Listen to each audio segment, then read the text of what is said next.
Three, two. Oh, yeah, you're adjusting the mic. It's fine. It's fine. Go for it. No, it's got super informal starts, I know. Oh, I just pulled my hair out. All right, I'm ready. Well, live as it is. Thank you so much, Meira, for doing this with me. Appreciate it. Yeah, no, it's fun. I haven't done a podcast in a while, so. How are you feeling? I'm good. It's a Tuesday, 7 p.m. after a long day of work. Yeah.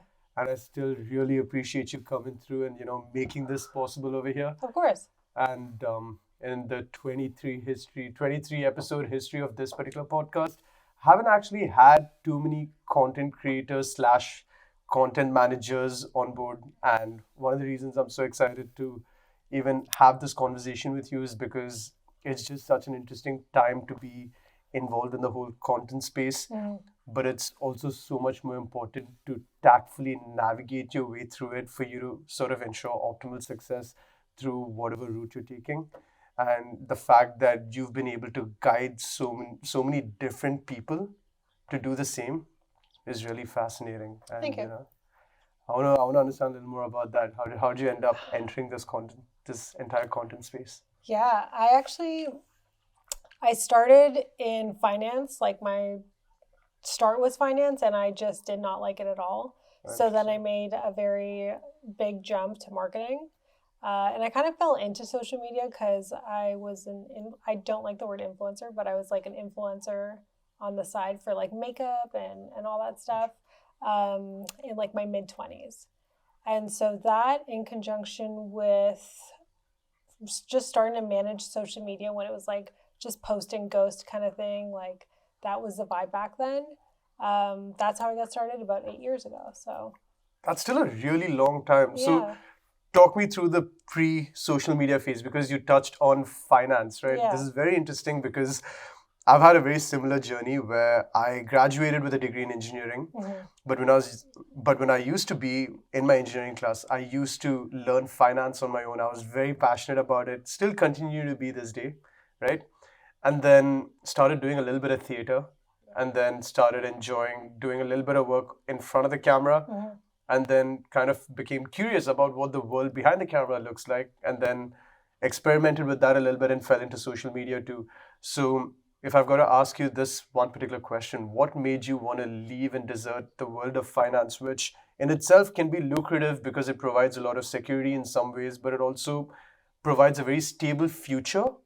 And as much as content is a great place to be in right now, it also weeds people out about as quickly as they come in. So being able to outlast people in the content game is a challenge in itself. So what made you want to leave a secure field like finance and then jump into something a little more unknown like the world of content? So when you grow up, you're fed that you get a 9-to-5 job, you go to university, and then you get a 9-to-5 job, and that's what you're supposed to do in order for you to get a secure future and everything like that. And I was like, okay, well, my family's in finance, everyone's in finance, so I must be so good at finance. And I was okay at it. But now looking back on it, like it was a great experience, but I kind of just wish I made the jump to marketing sooner. And what made me leave finance was I wasn't passionate about it, and I knew that I would have to like study like through the rest of my life, and like I don't want to do that. So I was just like, I feel like marketing is just more fun in general, and I took marketing courses in university, and I was like, you know what? Let's do something different than what my family's doing. And jumping into entrepreneurship was definitely a huge risk and no stability at all, but it's just like you have to believe in yourself. So that's what I did. What did the early days look like where you didn't really have as much hope with this new endeavor? Because let's face it, we all start something and we all suck in the beginning. So how did you overcome those initial humps? And how do you feel now, having done this for so long? Do you still feel a little bit of struggle? Do you still, have those days where you're like, oh shit, am I good enough? Or have you just crossed that hump right now, considering you've been in this field for 8 years?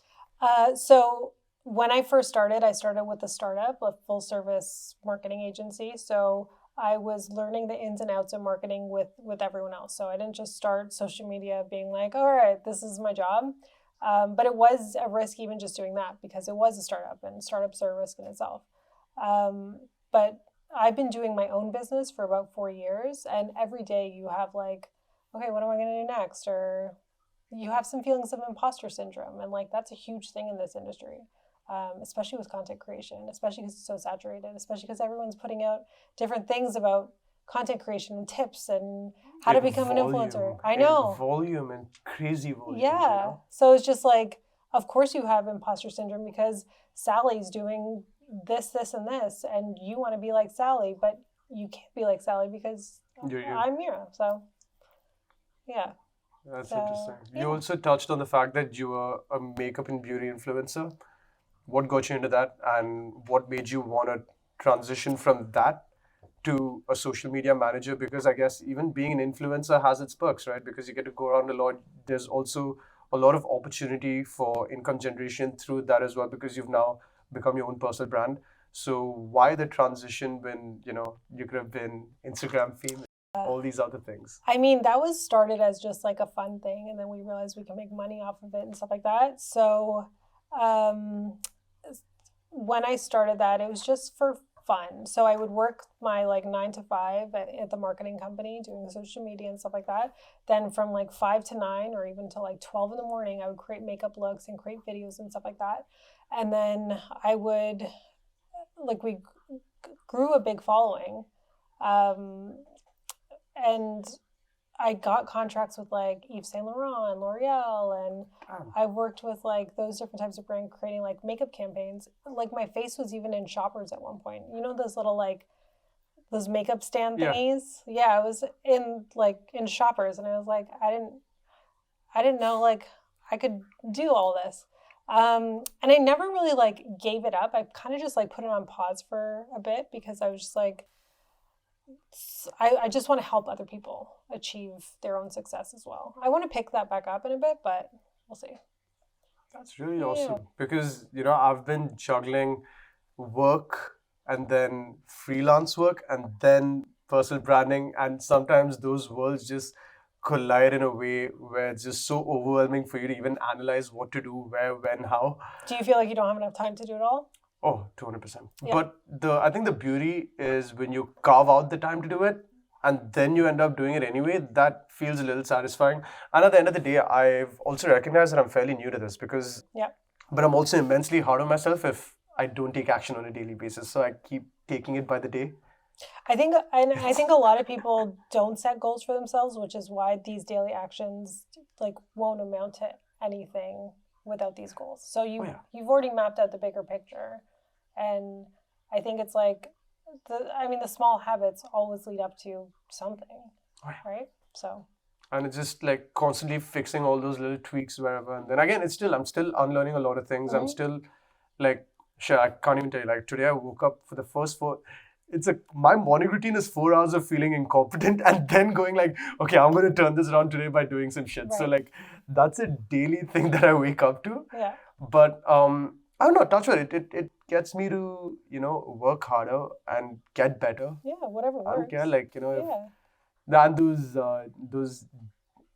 that self-doubt, I guess, only gets defeated when you decide to outwork it. So burnout, no burnout, I'll worry about a burnout if it happens. But, I strive to keep a balance about making sure my physical, mental health is taken care of. Right. I go practice MMA, I work out, I, do a lot of dumber shit, like, whether it's like steaming or like, Oh, like a steam room? Yeah. Yeah. Like, those are so good for you. Yeah, 100%. Like, do that, go work out whenever I can, shoot how many other podcasts, interact with intellectual people. Nice. Exchange information and knowledge, and then, freaking grow. I love doing these podcasts for one reason, that it always shares some kind of perspective. And that perspective makes such a big difference in, And I think because, and I think I was telling you earlier that I've been focusing like so much on my clients that I haven't been focusing enough on myself. And I think this is a great way to balance out getting away from the computer, getting away from your everyday tasks and everything, and just like networking with people, having conversations with people. Like, I think it's kind of like work in a sense, but not really, because you're just like doing what you're passionate about, but just in a different way. And you're creating content at the same time, so it's perfect. 2 birds, 1 stone. That's what I wanted to be. Win-win for everyone, And the crazy thing is, right now, as far as content creators go, they are a dime a dozen. There's so many of them. Mm-hmm. How do you stand out from that crowd? Because I think that's the single question almost everyone has before they get a content manager or a content creator on their team. Their first question is, shit, what are you going to do to make me stand out? And I feel like there's so many spokes to that wheel, like you also talked about today. But before we get into that, what do you tell your clients when you onboard them? What do you tell them about the realities of this game, and how do you know get them to believe in themselves to sort of start playing this game? I think a lot of the clients that come to me actually are really good at knowing what their competitive advantages are, which I Gotcha. think really helps you figure out how to set yourself apart. There's so many content creators out there. There's so many different niches out there, and there's so many markets that are already saturated, but there's still always room for people to grow. And like the one thing that the term of content creation is authenticity, but really authenticity is just sharing your story and sharing your voice and sharing the messaging and all that stuff behind it. So what makes you unique is just sharing all of that in your own way, and your competitive advantage just adds on to that. So I think like the more that you can figure out what makes you best in your industry, or like the one thing that can differentiate you, and the story and the passion behind what you're doing, the easier it is for you to create content, because you already know what you're passionate about. But now there's also a lot of people who don't understand that particular competitive advantage. Maybe there are a lot of people who jump into businesses because they just thought that it was a good idea because they had the financial means to do it. Sometimes they were passed on that business generationally, and they're tasked with building a particular brand for that business. Right now, these are people who may or may not be very aware of what their competitive advantages are.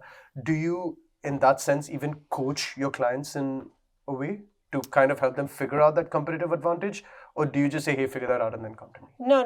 A lot of even just your content creation or strategy, a lot of content creation, it comes from strategy. It comes from really diving deep into your brand. What is your target audience like?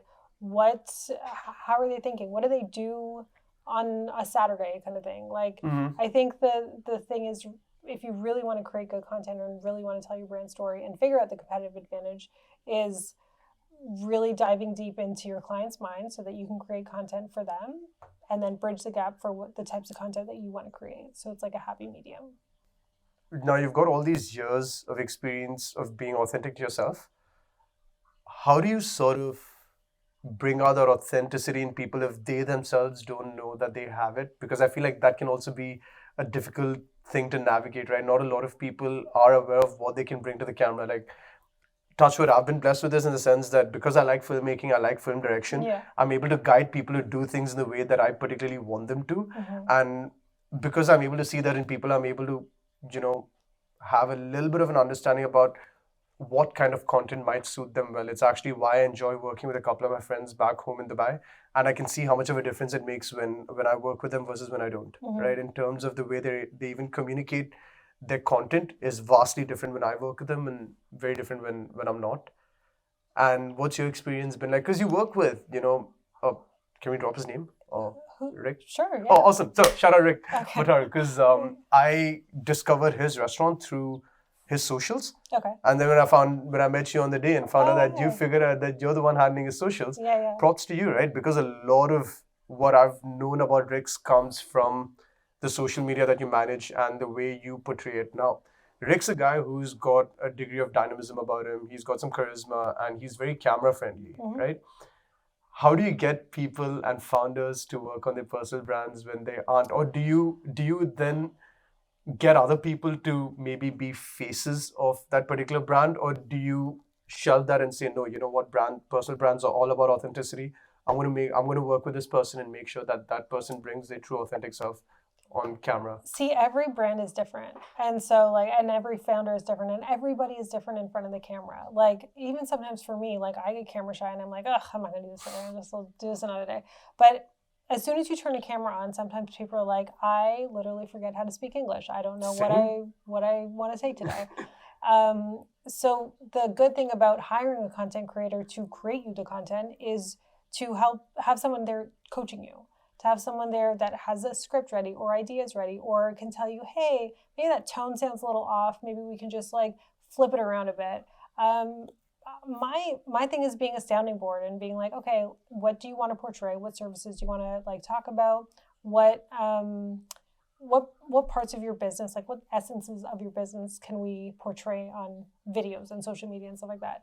And then everyone is so different though that I have to do different types of content for different businesses. Absolutely. Because I can't force every single founder to sit in front of the camera if some of them are camera shy.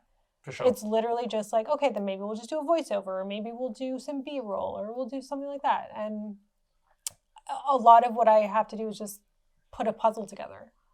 And this is where I find that it could get a little overwhelming, right? Because now you're tasked with doing all these other things.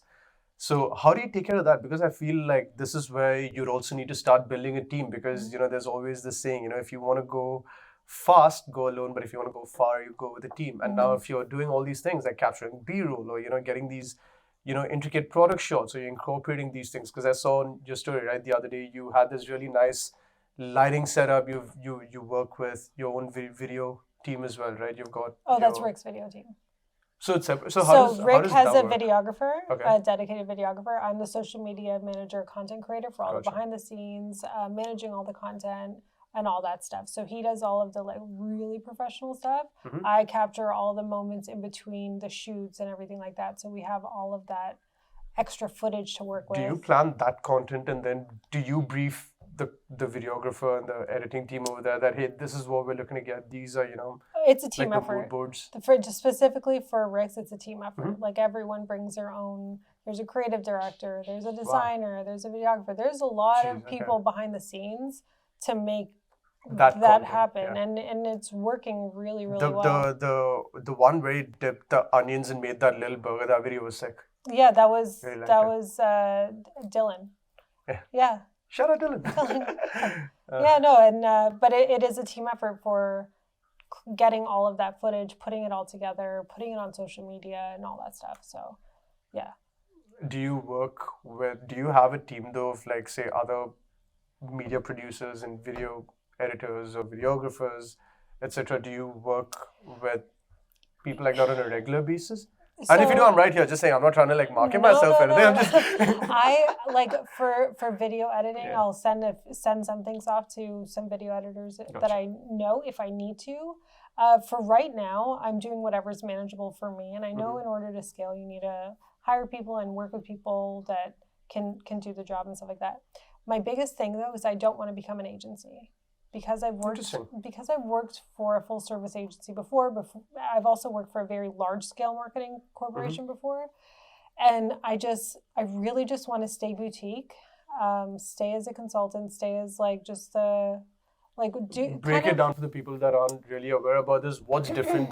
What's the difference between being an independent consultant and growing this business into an agency? Yeah, so I don't like in terms of like growing it into an agency, like being a full service social media agency that does every aspect of your like ads and all that stuff. I don't want to touch that stuff just because organic social media is a beast on its own. For right now, I'm fine with where it's at, and I know there are holes that I need to fill. But I work with specific consultants based off of their expertise. So I have an ads guy. I have a web designer, I have editors, and I just outsource it to them. And it's easier for me to do it that way for now, rather than hiring someone onto the team and paying them the salary or whatever. That's just how I'm doing it for now. It's working. So. No, that's really interesting to hear, because I believe there's also a massive difference between social media management and social media marketing. That they're two very different fields. And I also learned that fairly recently, because when I started off in Dubai, I was doing a lot of social media management. It was a lot to do with, what do these captions say? What do these hashtags mean? And I feel like we've evolved into a new age of social media where these things like hashtags or even your captions can only take you so far. Because again, nowadays, we can get that off of ChatGPT. Not that it can be that ChatGPT does it better. A lot of people now use ChatGPT, and you can see clearly, it's clear as day that a lot of these captions are, ChatGPT generated. You need to train your You know? ChatGPT. You Yeah. need to train your AI, and you need to say please and thank you to your AI. Right? I always say, do you say please I and do, thank I you? do, I always I say do, please and I thank do. you. I'm like, hey, can you do this for me, please? There was this one time ChatGPT gave me this killer idea, and I was like, thank you. Yeah. And I give it encouragement. I'm like, that was great. You did really well. Now let's do it like this. you need to train AI models in that case. Yeah. And then if they start developing emotions, we're all fucked as a human race. But there was something came out that there was like a AI CEO. I don't know for what company, but like this company hired a AI robot to be their CEO. Oh yeah, that's they're taking probably over gonna. they're taking over I don't know how well that's gonna work out, because I think a lot of being a CEO is people management. Yeah. And you've got to really know how to lead a team and run an entire system effectively. Yeah. If it's operations, that's a very different deal, because operations has to do with systemizing processes, breaking them down, and then delegating tasks, which also executives do. But I'm actually excited now. I don't know if you heard. OpenAI just announced a huge new update to their entire GPT platform, and one of the main updates is the fact that they've now updated the database to include information to April 2023. So earlier it was September 2021. So all that information was 2 years old. Wow. And just imagine how much the world's changed in the last 2 years. And access to all this new and updated information, along with the fact that now you can give the AI model as much knowledge as a 300-page book for it to analyze and then break things down. Yeah.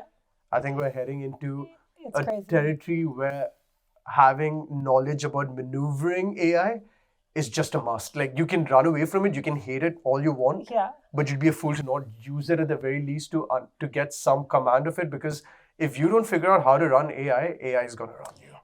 And I think the thing is, everyone's adopting it now, and it's being ingrained into everything at such a fast pace. It's kind of actually hard to get away from. But I think even for me, before adopting it, I was like, no, I want to be original. I want to do my own thing, whatever. But it really just saves time for you, and you can still be original by tweaking certain things. Like, the originality comes from you adding your own touch to it. So if it does a bunch of the grunt work and then I can just take it and run with it, I'm fine with it. Shout out to what's his name? I'm gonna mess this up. I don't want to mess this up, but I've got a really cool story about this guy, right? Because we're talking ChatGPT, right? And I call my ChatGPT Chad G. Peters. G. Peters? Chad G. Peters. He's Chad G. Peters. Chad G. Peters. Yeah, oh my goodness. Okay. So you keep asking about my employees, and Chad G. Peters is my right-hand guy. That also sounds like a very Indian name, by the way. Chad G. Peters.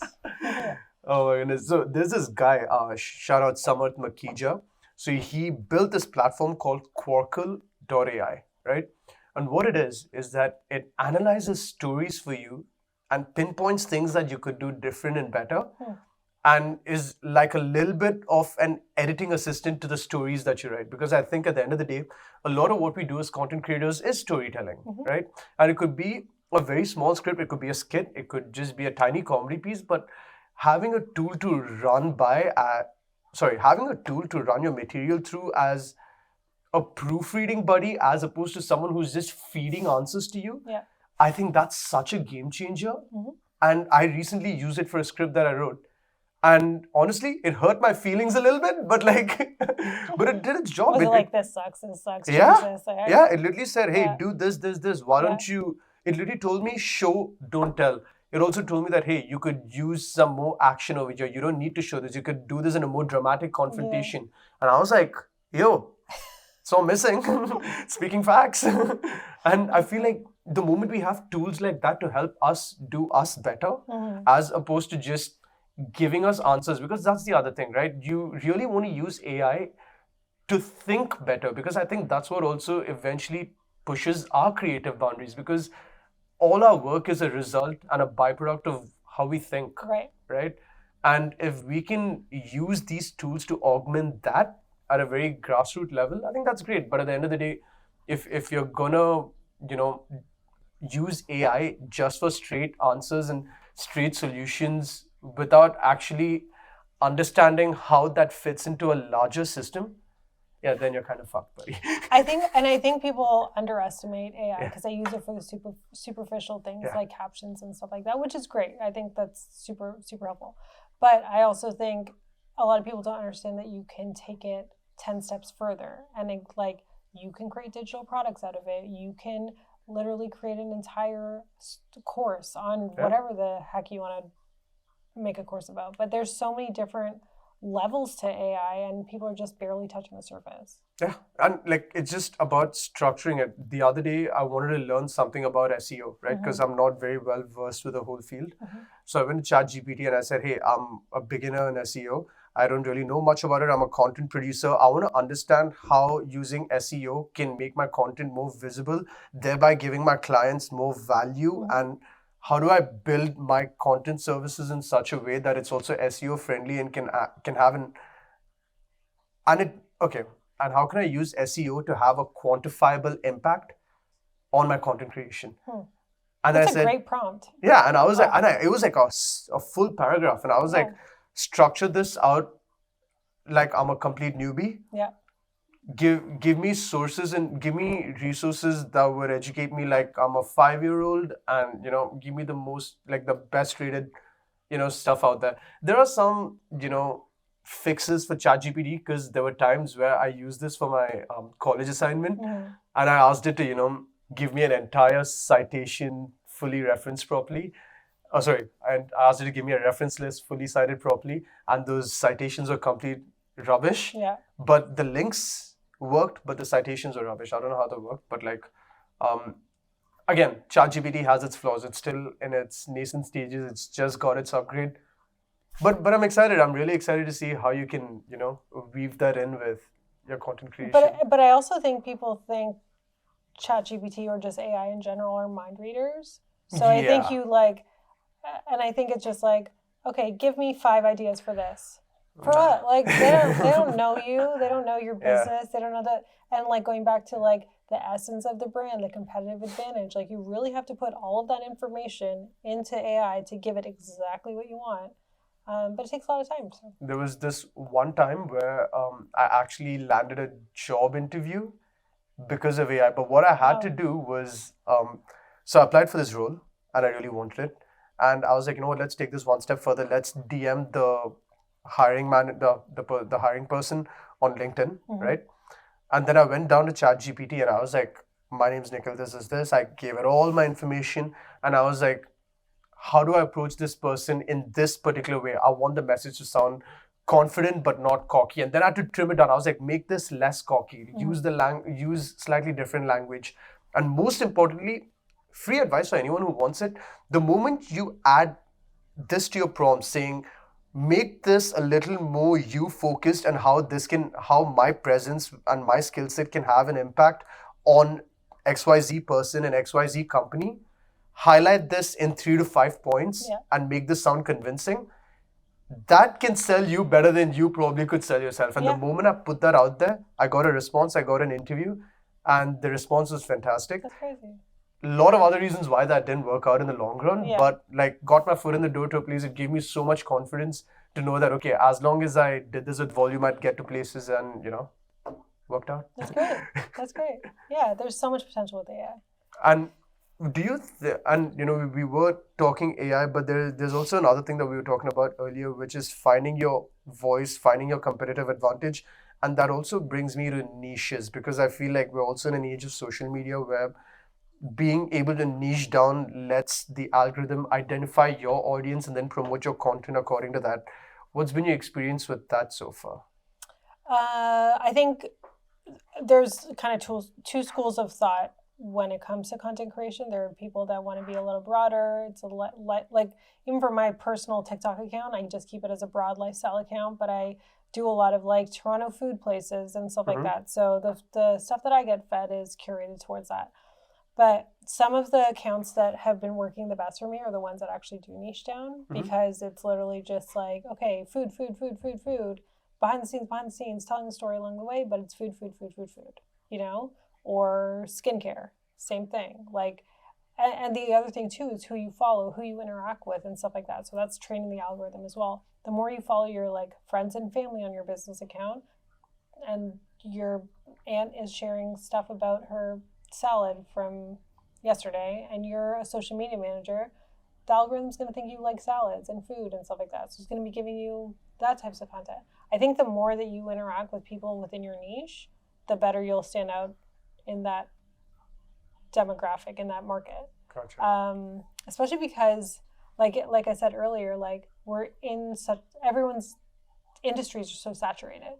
So standing out, you of course want to be placed in a certain bucket for your market, and then figure out how to stand out from there. I think niching down is a great way to. What do you say your niche is now? Pardon? What's your particular niche now? So if I was to go to Miracle & Co., Yeah. right, who's your target audience? So when I was starting off the account, I was like, hey, I'm just going to interact with other social media managers and other content creators and stuff like that. And I did it wrong because they're not my target audience. My target audience is business owners and people that need social media. It's great to network with other social media managers and content creators and stuff like that, but they're not my target audience. So, but the good thing as well with networking with social media managers and others in the industry though is you have each other's back and you can like network and lean on them and stuff like that. In terms of who my niche is, it is business owners, but I don't have a specific industry that Gotcha. I target because I get referrals from so many different industries and I'm very adaptable that I work with skincare, I work with hair, I work with Who do you enjoy working with the most in terms of a niche? I'm not going to ask you your clients, but just... I mean, I'm a huge foodie, so working in the kitchen is great because you get a snack along the way. I do like all the industries that I've touched so far. I was working with real estate, and it's not like I have anything against real estate. I just like, I don't know. It's not the niche that I want to go towards. Not the most vibes, huh? Yeah, and like one time I was doing an insurance one, not my cup of tea either. Why do you say that? You I in finance, so but it's not fun for me, insurance. you know. Like I want to do the fun ones. I want to do I just want to do like fun stuff. I didn't start the business to go back to finance, so yeah. That's interesting. Yeah. Because I've been struggling with a personal identity issue for the longest time.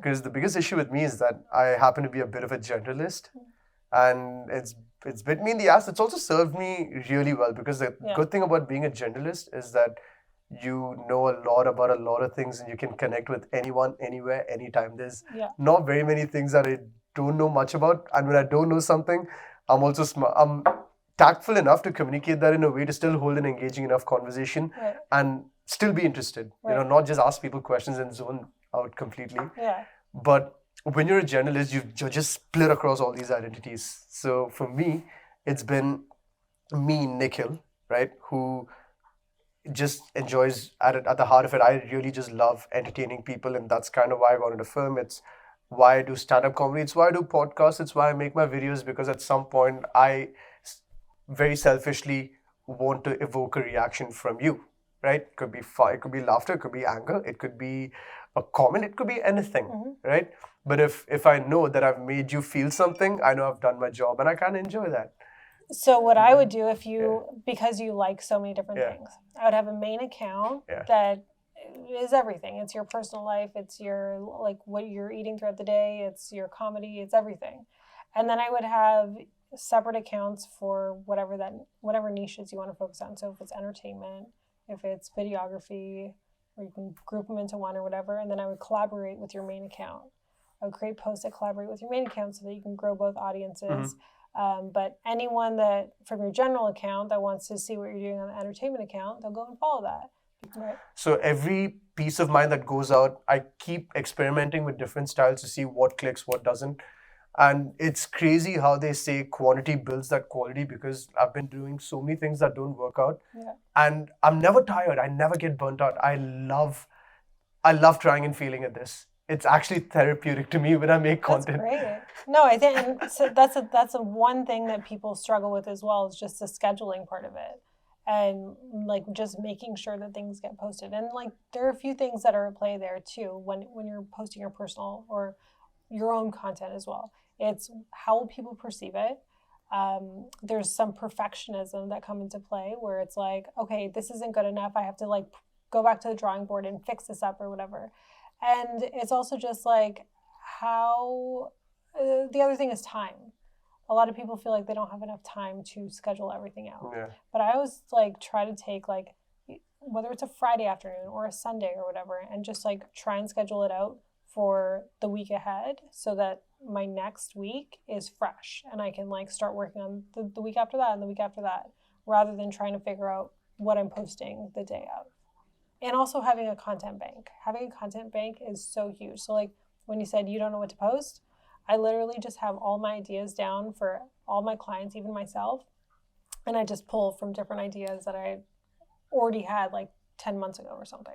In terms of having a content bank, I think it also comes down to, writing down every idea you have whenever. Yes. So how do you go about that? Do you use Notion? Do you have like a little pen and book? I actually use Trello for my putting all my ideas for myself. Okay. So I have boards like for tips, controversial things, pain points that clients are dealing with. So I just organize them that way. And I just write down my ideas there, or I just put in my notes app, or I put it in Notion. There are 3 different places I put them in, but they're all somewhere. And I make sure I write them down when I get the idea. Shot so many videos. Like as of recently, I have about 5 videos sitting with me that are just in its raw form. And I looked at it and I was like, I'm not a big fan of the way I deliver this content either. There's so many times where I record 5 videos and I'm like, I don't like how I sound on camera. Yeah. It sounds rehearsed. It sounds scripted. Yeah. Oh, fun fact, by the way, there was a while where, because for me, talking head content seemed to be content that I can achieve with speed, meaning I'm able to batch record a bunch of them. I'm able to send them out for editing in a similar way, right? And I'm able to actually started making a few videos and those did really well. Wow. Because I changed the avatar that I wanted to cater that content to, worked well. And then this dude comes to me and he's like, Nikhil, you've got to think for like, maybe speaking in front of a camera. You just have to cultivate and nurture the creator in you to, do it better. Yeah. And to do that, you've got to start, making videos about a lot of things to find your space. So I took that up as a challenge and started making content about things that had nothing to do with MMA, right? And I tried with a few things, a lot of things failed. Then I did intelligent topics and that worked. And I'm like, why? I don't want to be another like smart sounding guy. I just want to be another, like fun guy on the net that you can just go like, oh, look at him, let's have a laugh, you know? Yeah. I don't know. I like that voice. But then in between, when this guy challenged me to do it, I picked up all these topics and started chat GPTing scripts. And that bit me in the ass because what happened was it completely killed my authentic voice. Right. Because now, having studied some degree of filmmaking and writing tends to be my strong suit, right? So what would happen is I would script things out in a way where they'd sound fantastic if it was being read by another person. A lot of times it would include verbiage that I wouldn't really use while speaking. Right. For example, I don't say verbiage. I write it down. Right? And then I used language that I wouldn't otherwise, and it sounded so weird. But I was like, oh, maybe people will get it because I'm trying to cater to, a global audience, right?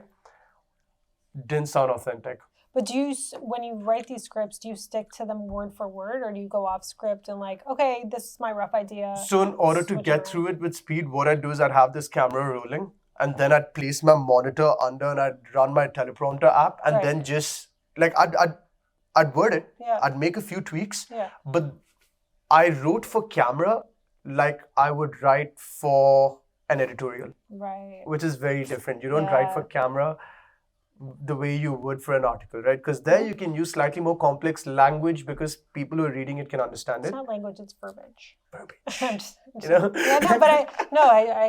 completely get what you're saying. And, I'd use words like inundated. But you wouldn't normally say that. Like, if it didn't come off natural, then, like, for me, I always feel like I have to think about what I say before I say it. Otherwise, I start just, like, getting jumbled and I want to say everything all at once.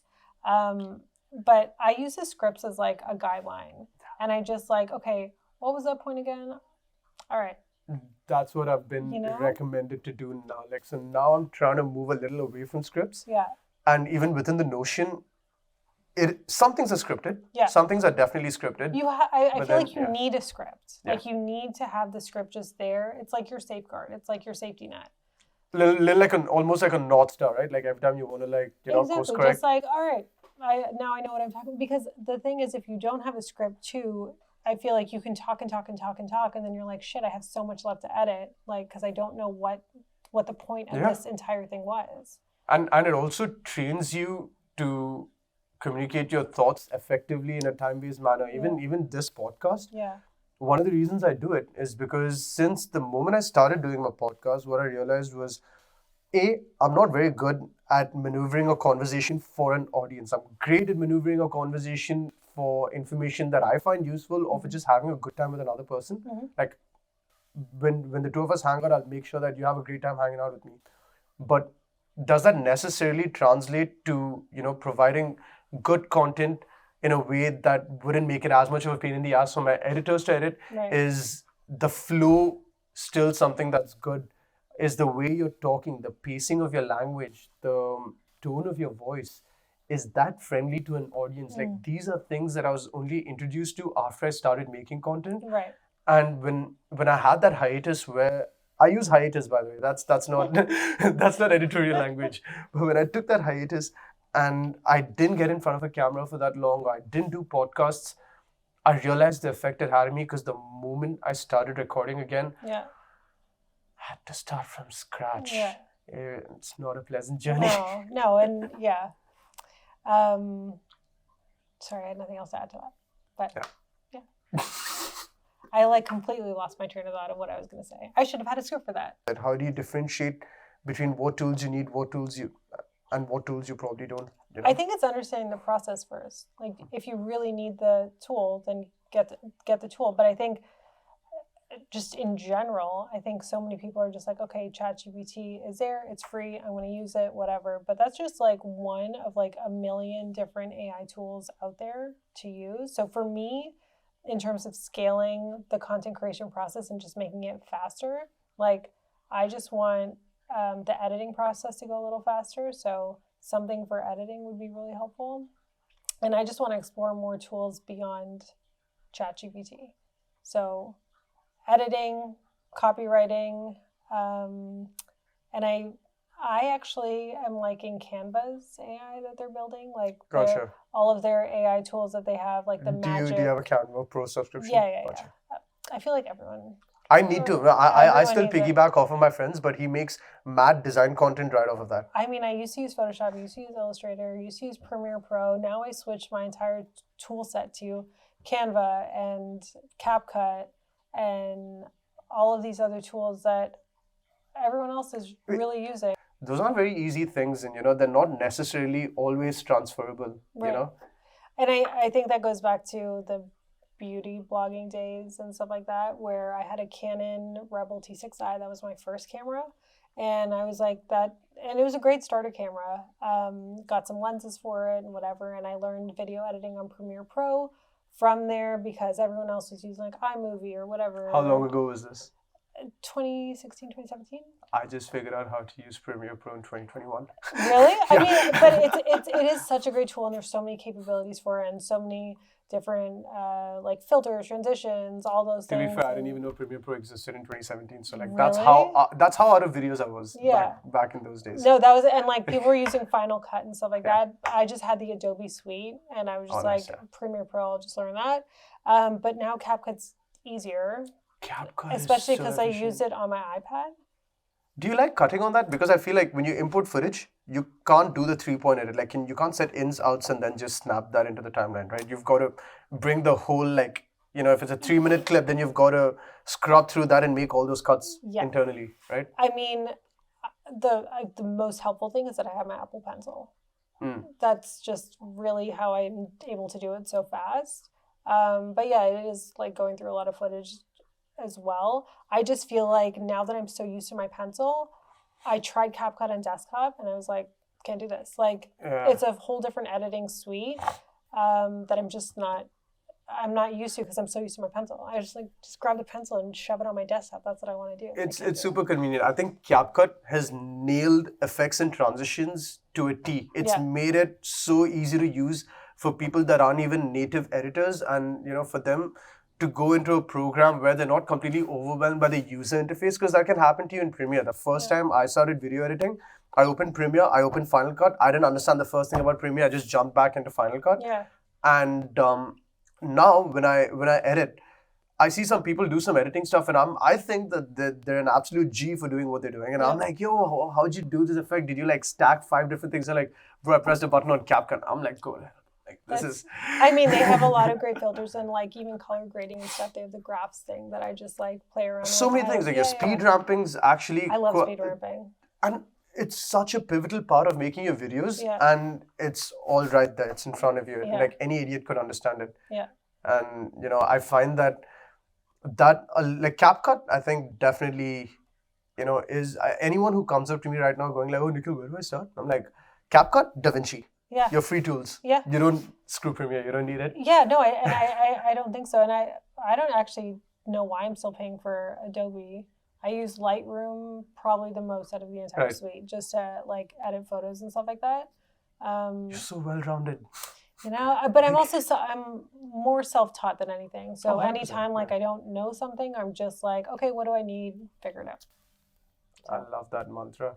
Yo, I know it's been a long day. I'm not going to keep you any longer. And, this is fun. This was so much fun. I really appreciate you dropping by on a weekday, sharing all these insights, and speaking to someone with your track record, with your experience. It fills me with a lot of hope in terms of what I need to do as a content creator myself. And in a lot of ways, your way of thinking was definitely sort of communicated over this conversation. And there's a lot of it that I'm going to retain, and hopefully a lot of it that I can action on, because I feel like that is what's going to be doing justice to the time that you spend having this conversation with me. And I really hope a lot of others get something out of this too. I'm glad it was informative. Sometimes I feel like whenever I talk, I'm just like, I can talk about anything, just keep rambling, and we can go for another 2 hours. I'm never gonna get bored. I think I'm like, I'm hungry now. So, but no, this is really fun. Thank you for doing this for me, Meira. And where can people find you on socials if they're looking for a social media advisor / content manager, content creator? Handle should I give you? All of it. Well, I'll put it down. I'll put all of it down. Miracle & Co. is my social media one. Miracle is my personal one. Lash Bosses is my makeup one. Our Sip Story is my cocktail one. I mean, there's so many different platforms, but Miracle & Co. Let's just Miracle & Co. Miracle & Co. Ladies and gentlemen, the one and only Meira. Thank you so much for doing this. Thank you so much. Appreciate you dropping by. And I really hope these cameras...